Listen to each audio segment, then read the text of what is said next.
ce matin. On refait le Cameroun. On refait le Cameroun. Nous allons parler avec vous également, Boman Bengan, Karis Santia, mais surtout avec une femme et pas de moindre qui est avec nous au téléphone ce matin pour nous donner son appréciation en tant que membre de la société civile, mais surtout en tant qu'avocate investie dans la défense des droits humains au Cameroun. Elle, c'est Maître Alice Combe qui nous fait le plaisir et l'amitié d'être avec nous ce matin. Maître Alice Combe, bonjour et bienvenue sur Radio Equinox. Bonjour tout le monde, bonjour les auditeurs, les auditrices. Je suis content d'être là. Qu'est-ce qu'on peut échanger ensemble ce matin? Merci beaucoup, Maître Alice Combe, d'avoir répondu à notre sollicitation. Alors, avec vous ce matin, vous qui êtes avocate et bien connue au Cameroun et surtout très impliquée dans la défense des droits humains, toujours au Cameroun et surtout membre de la société civile, on vous a très souvent vu aux côtés de quelques formations politiques et de quelques associations qui militent autour de ces valeurs-là. Alors, vous, Madame, quelle appréciation faites-vous de l'absence constatée de Paul Biya en ce moment de la crise sanitaire au Cameroun? C'est une absence qui est très douloureuse parce qu'elle manque à l'esprit de solidarité, une solidarité totale, complète, qui doit être verticale, qui doit commencer par le haut et descendre jusqu'en bas. C'est-à-dire quoi? C'est-à-dire que aujourd'hui, dans ce contexte de détresse des populations camerounaises, face à un ennemi impitoyable qui est là pour tuer les Camerounais, nous avions besoin de savoir que la personne que nous avons mise en haut pendant 7 ans pour nous protéger et qui a dit « je vais vous protéger, donnez-moi ce pouvoir-là, je vais s'occuper de vous », qu'il ne soit pas là pendant ces moments si difficiles pour nous. Vous savez, c'est un peu comme quand vous vous mariez. Vous vous mariez avec une seule femme, alors que vous en avez connu des dizaines et des centaines avant.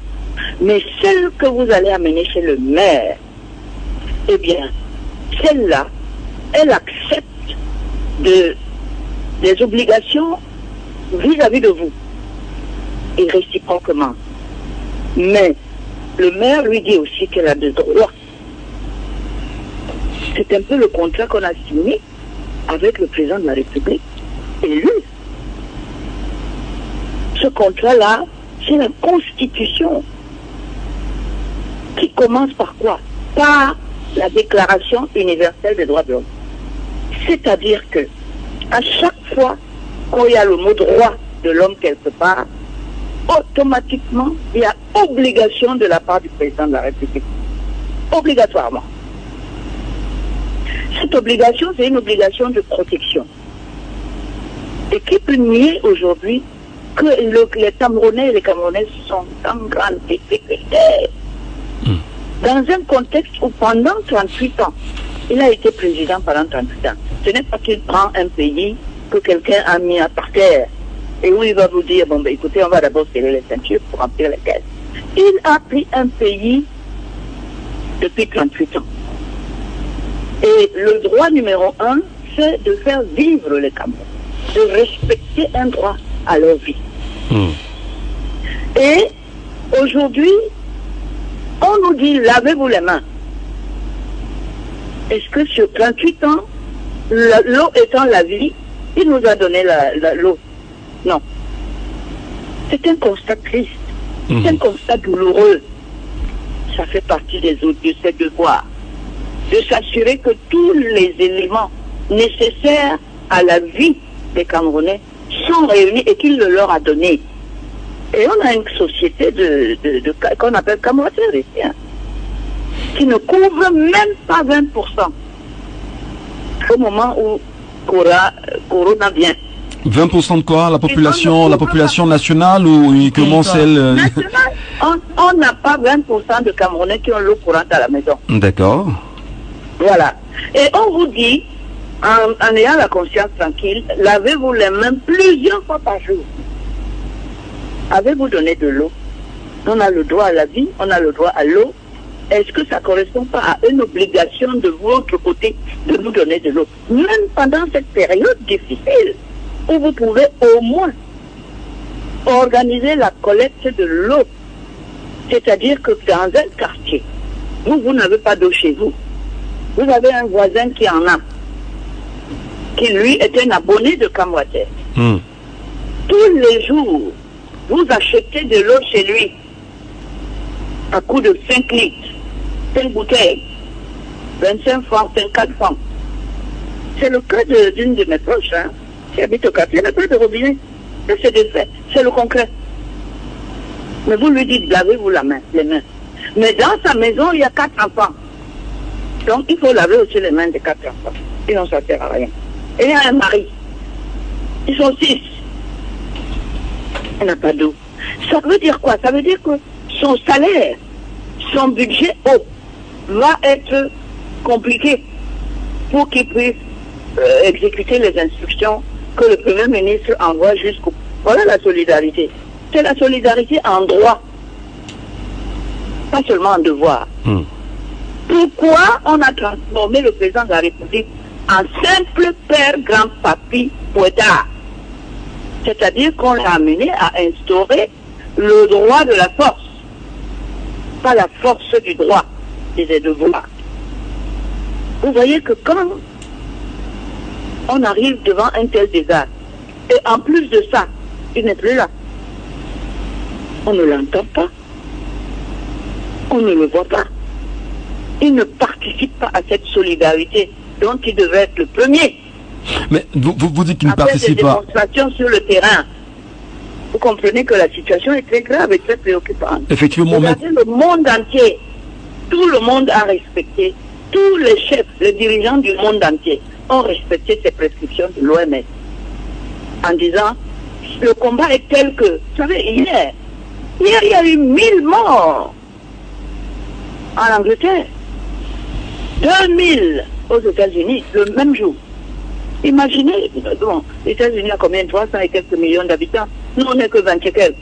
Vous comprenez que si on a des pertes comme celle-là, quotidiennement, et je ne suis pas sûr qu'on va échapper, eh bien, le Cameroun va être décimé.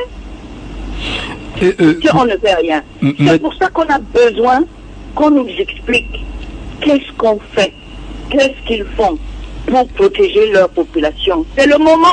Oui, mais Maître Aliscom, aujourd'hui, on sait que au-delà de l'absence de Paul Biya, qui ne se fait pas ressentir, le chef de l'État quand même a un gouvernement. N'avez-vous pas le sentiment que la riposte est bien faite? Je ne veux pas savoir ça. Vous savez, on n'a pas signé un contrat. Le peuple n'a pas signé un contrat avec le gouvernement. Le gouvernement, ce sont les employés qu'on a donnés à Monsieur le Président de la République pour justement nous protéger. Vous comprenez ça? Très bien. Ce sont des secrétaires, ce sont des employés. Vous êtes propriétaire d'un chantier, d'un terrain. C'est vous qui avez le titre foncier. Vous nommez un chef de chantier, vous ne me dites pas que vous allez demander des comptes aux maçons qui travaillent sur le chantier. Il faut remettre les choses dans l'état où ils sont. C'est bien beau d'occuper le poste de président de la République, mais ça a beaucoup de devoirs. Beaucoup. Et nous devrions voir le président en train de dire « Je vais faire mon devoir pour vous sauver ». Pas comme ça. Et aujourd'hui, moi j'ai entendu l'éminent professeur Eben Moussi, que je respecte beaucoup, c'est lui qui a fondé le CUS. C'est lui. Il a été directeur général de l'OMS pour l'Afrique de l'Ouest. C'est quelqu'un qui est énormément... Et il a écrit sur le monde invisible des microbes. Donc c'est vraiment la personne à qui on doit donner la parole aujourd'hui. Et il a dit que dans cette menace du Cameroun aujourd'hui, face à ce virus, il y en a deux en fait. Il y a une menace qu'on ne voit pas, qui est la peur et la panique. La panique de quelqu'un qui sait que si je vais à l'hôpital aujourd'hui, peut-être que je ne vais pas trouver une aide, une assistance respiratoire, qui est la phase finale. Je ne vais pas trouver. Il n'y en a pas. Donc il sait d'avance que si ce visiteur mortel et tueur, qu'on appelle le virus corona, le visite, il n'a que des chances de mourir, pas de s'en sortir. D'accord. On ne devrait pas être comme ça. Donc, il y a cet élément invisible où on a besoin d'être rassuré. On a besoin d'être rassuré, pas par n'importe qui, pas par le maçon qui est sur le chantier, mais pas par le chef de chantier. Donc vous estimez justement que le travail qui est fait, à votre avis, Maître Aliscom, il est bien fait ou pas?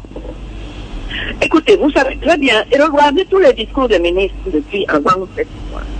Ils vont toujours vous dire que tout ce qu'ils ont pu faire de positif, ils l'ont fait sur hautes instructions.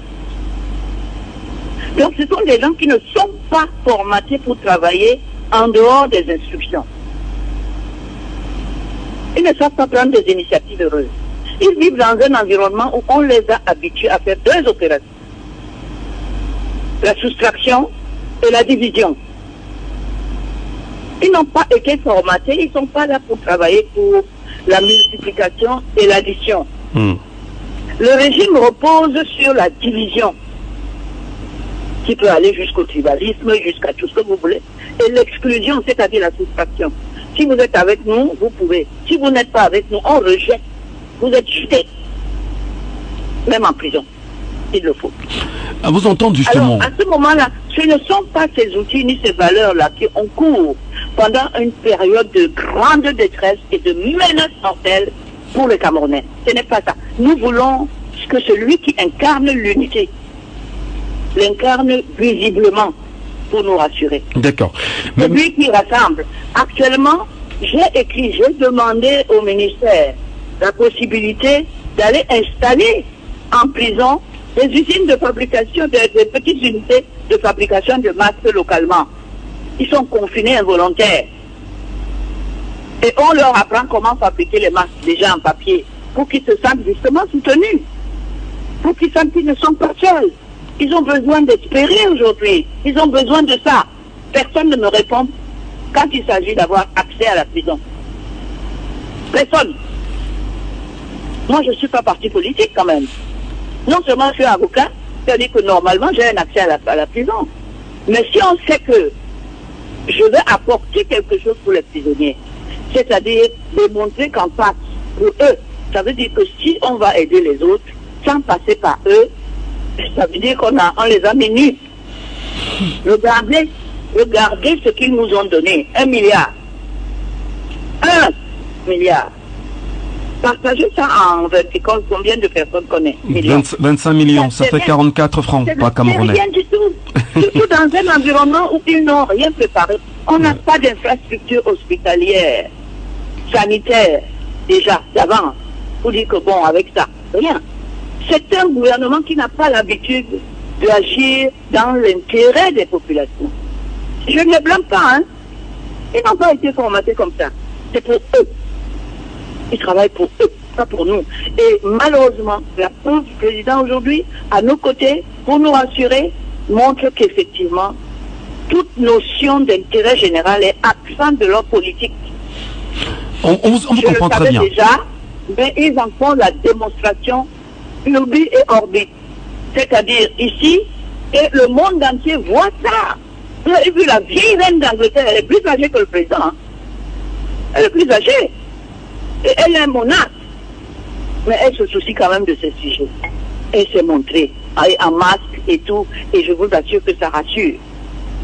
Ça rassure justement, Maître Aliscom, avec vous ce matin.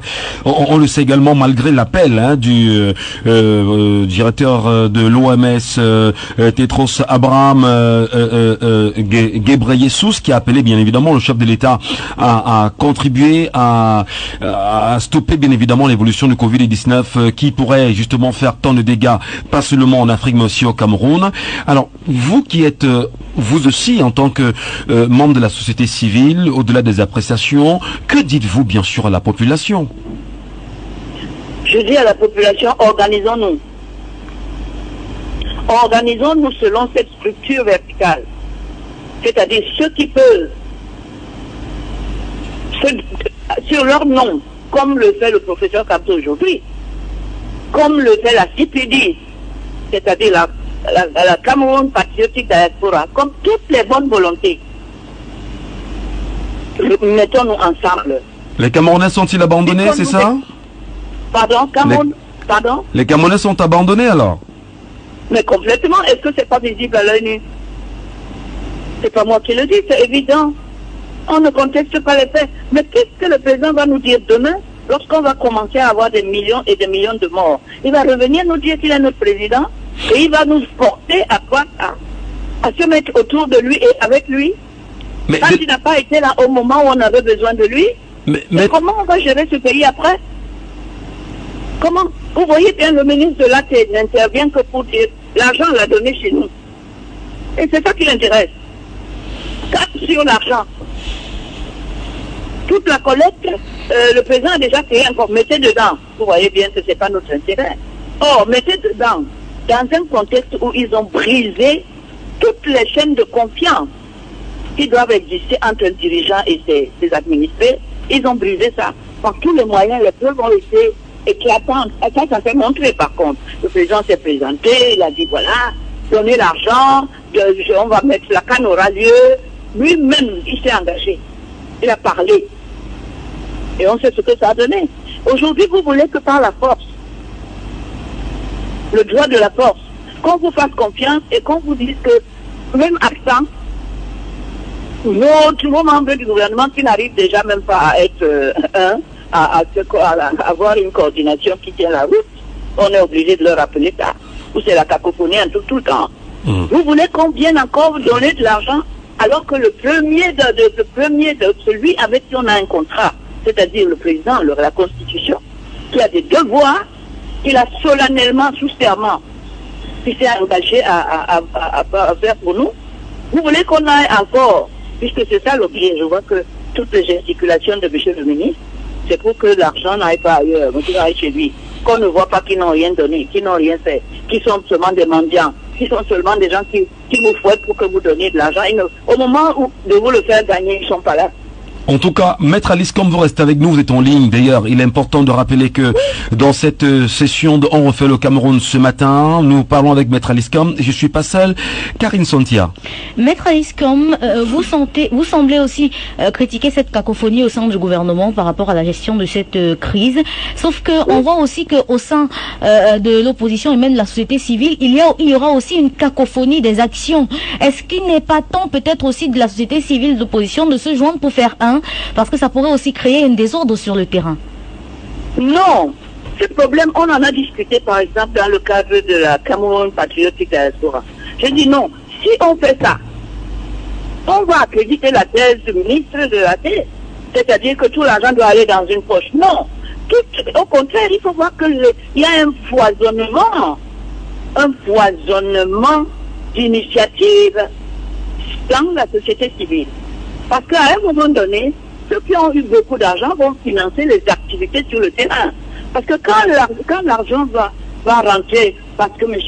Kamto a une notoriété internationale, tout le monde lui fait confiance. Les populations en intérieur lui font confiance. S'il prend beaucoup plus que ceux qui ne peuvent pas cotiser chez lui ont cotisé à la CPD, eh bien à un moment donné, rien n'empêche qu'il y ait des partenariats, qu'eux, ils deviennent des bailleurs de fonds pour les Camerounais en interne qui ont pris des initiatives. C'est-à-dire parce qu'après tout ça là, cet argent-là, il faudra maintenant savoir qu'est-ce qu'on en fait. Qu'est-ce qui est sur le terrain déjà et qui fait quelque chose. On le finance. Ça c'est clair. Moi-même, je vais peut-être demander à Survivor de MRC ou de M. Kamto. Je vais peut-être lui demander de me financer l'achat des papiers ou des élastiques ou des agrapeuses pour faire des masques, pour aller même dans la rue, devant les hôpitaux, les distribuer à ceux qui viennent pour rendre visite.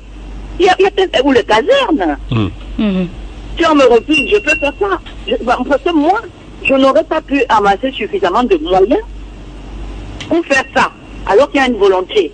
Et que cet argent que eux, là-haut, parce que c'est M. Kamto, parce que c'est là, et parce qu'on a vu qu'il a mis en place des gens d'une intégrité, personne ne peut les contester. Il y a d'ailleurs Maximilien Gombert qui fait partie des personnes qui vont actionner le compte, c'est-à-dire vérifier que l'argent part bien là où il part. Il y a alors là l'inoxydable M. Pendaïpoka qui va tenir, tout le monde sait que c'est un monsieur droit pur et dur et qui est très crédible Parce que à l'international, on le connaît, il a été conseiller économique du président. Et on sait ce qu'il lui conseillait. C'est un homme d'une intégrité rare. Ce qui fait que toutes ces personnes mises ensemble dans la gestion de ce fonds, sans compter évidemment le professeur Camteau, tout le monde va avoir envie d'aller mettre de l'argent là-bas parce que on sait que ça va servir les populations. On sait que ça ne va pas être détourné. Maître Aliscom. Ça ne va pas aller n'importe où. Alors, à partir de ce moment... Pardon? Maître Aliscom. Oui. On a vu justement, effectivement, le ministre de l'administration territoriale monter au créneau, s'insurger contre cet appel à la générosité et qui fait problème aujourd'hui.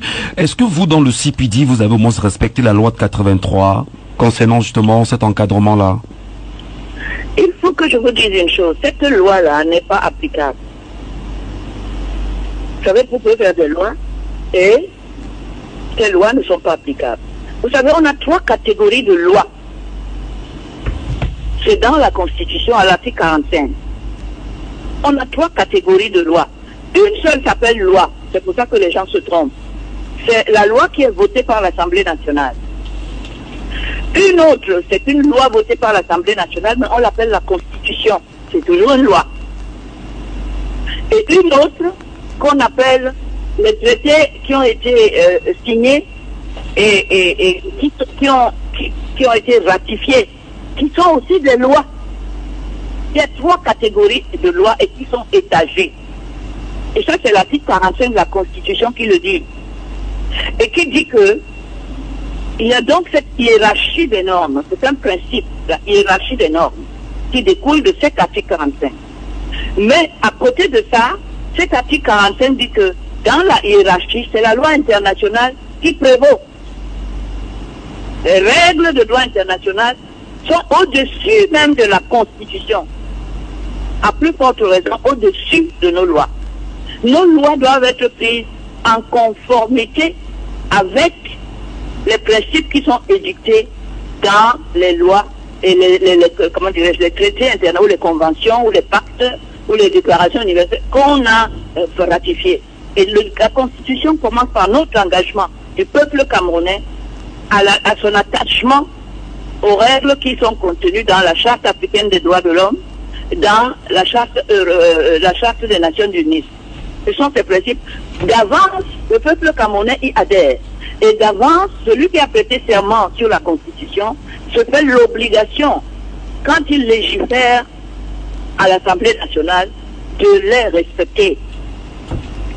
Dans le contexte actuel, la loi de 1983, c'est-à-dire la loi intérieure, elle viole les principes généraux qui sont contenus, par exemple le droit à la santé et le devoir d'un État de l'assurer.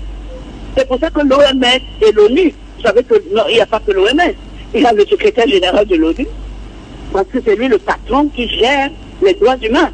Les droits humains, c'est les droits à la santé, c'est les droits à la vie. Donc autant de devoirs pour l'État. Donc aujourd'hui, on comprend... C'est pour ça que ce n'est pas cette loi, c'est la loi internationale qui s'applique. D'accord. Maître Aliscom. Vous savez bien, c'est comme pour le terrorisme. Le président avait dit à problème global, réponse globale, c'est-à-dire internationale. C'est la même chose pour les maladies. Merci, Maître Aliscom. Parce qu'il y a un problème d'argent, parce qu'on va cotiser, du coup, on ne voit que ça. Maître Aliscom. On empêche les gens d'aider, de ne pas se rendre coupables de non-assistance à personne en danger. Ils ont menti. Cotiser. Débrouillons-nous. Merci. Maître Aliscom. Débrouillons-nous. Sauvons-nous. Organisons-nous. Survivons. Maître Aliscom, alors justement pour finir justement avec notre entretien de ce matin, dites-nous du moins quelle appréciation vous faites aujourd'hui. Il y a la crise dans les régions anglophones qui n'essaie toujours pas d'estomper. S'ajoute bien sûr le sel qui est sanitaire. Croyez-vous quand même que le gouvernement soit capable de donner une solution efficace aux Camerounais qui veulent vraiment avoir des solutions évidentes de paix en ce moment, avec ces 2 crises-là? Je vous ai dit que le gouvernement ou le président de la République ne sait pas faire les additions. Il ne sait pas faire l'unité. Il ne sait pas se mettre au-dessus de petites considérations personnelles. Que lui dites-vous directement? Que lui dites-vous personnellement? Je pense que je peux lui dire que, Monsieur le Président, vous nous avez laissé tomber au moment où on avait le plus besoin de vous. Je pense que vous êtes en train de commettre des fautes qui peuvent vous justifier demain un divorce. Au moment où peut-être vous aurez besoin de nous pour renouveler votre mandat. Il faudra regarder là où vous avez culbuté, pas là où vous êtes tombé. Vous ne pouvez pas nous laisser, continuer à nous laisser seuls devant ça, devant une telle détresse, devant une telle peur de mourir, d'être attaqué par un ennemi invisible et de ne pas nous avoir donné le moindre moyen de nous battre. Vous nous avez dit, bon, je vous en donne un petit couteau de cuisine, battez-vous. Et si vous voulez avoir des fusils contre ce tueur en série, mettez l'argent. Débrouillez-vous à trouver l'argent. On va trouver cet argent où? Quand on est dans un pays où le ministre du Travail, au lieu de s'occuper de voir comment les travailleurs peuvent avoir des compensations de la caisse commune qui est le trésor, l'État, pour compenser cette perte, ce confinement obligatoire et salvateur, pour qu'ils ne le font pas. Comment on fait pour leur donner des petites compensations? Vous avez vu qu'il n'y a aucune mesure d'accompagnement qui puisse emprunter à l'argent de la part du gouvernement. Non, on vous demande, vous, qui n'arrivez même pas à gagner votre vie, ce confinement qui risque d'être long, comment vous allez faire? Acheter un masque aujourd'hui, moi, mes petits collaborateurs à la maison, quand ils doivent acheter un masque à 500 francs, ils doivent acheter pour les enfants. Et chacun va avoir au moins 2 masques. Et il doit les laver avec une eau qu'il n'y a pas à la maison, qu'il faut payer. Et son travail, elle s'est arrêtée. On ne paye plus, parce qu'on ne peut plus. Comment on compense tout ça? Personne n'y pense. Merci. Alors, quand c'est comme ça, c'est Monsieur le Président, vous ne pouvez pas continuer à rester seulement un père fouettard. Et il faut justement qu'il sorte de toutes les façons, Maître Aliscom. Vous ne pouvez pas. Vous ne pouvez pas vous descendre après. Vous ne pouvez pas par décret nous forcer à vous aimer et à croire en vous. Et je ne vois pas comment vous allez gérer un pays sans ces deux composantes-là. Quelqu'un qui croit en vous. Merci. Sortez de votre silence, à moins que vous ne soyez vous-même malade. Parce que c'est possible. Parce que c'est la seule chose qui peut être une excuse qui permette de dire, ah oui, lui-même était malade. Mais faites-nous le dire. Ne jouez pas la comédie. On a donné des instructions, ou on a fait ceci. Vous n'êtes pas Dieu. Vous devez être visible sur le terrain. Maître Aliscom, nous vous disons humblement merci pour cette contribution ce matin à travers notre antenne et merci d'avoir accepté de répondre aux quelques questions de Radio Equinox. Sachez que je serai toujours là pour apporter du réconfort aux populations abandonnées. Je serai toujours à leur côté, quitte à ce que nous tous, on attrape le corona. Mais on sera ensemble pour lutter contre. Maître Aliscom, merci. Alors, continuez à cotiser, organisez-vous, comme on a fait pour les tontines. Quand les banques ne peuvent pas vous donner de crédit, on peut essayer de voir, parce qu'il y a une organisation qui a été mise en place par des gens qui pensent. Bonjour, chez vous, madame, monsieur, la matinale de Radio Equinox, avec le même plaisir. Nous sommes rentrés, effectivement, en cette première partie avec Maître Aliscom, qui est revenu sur ses propos, mais surtout sur l'appréciation de la riposte qui se fait en ce moment au Cameroun face au Covid-19, qui commence en même temps à bien faire. Mais on va rapidement nous rapprocher ce matin de Flavien Valontongo pour en savoir un peu plus sur ce que nous proposent les kiosques ce matin. Flavien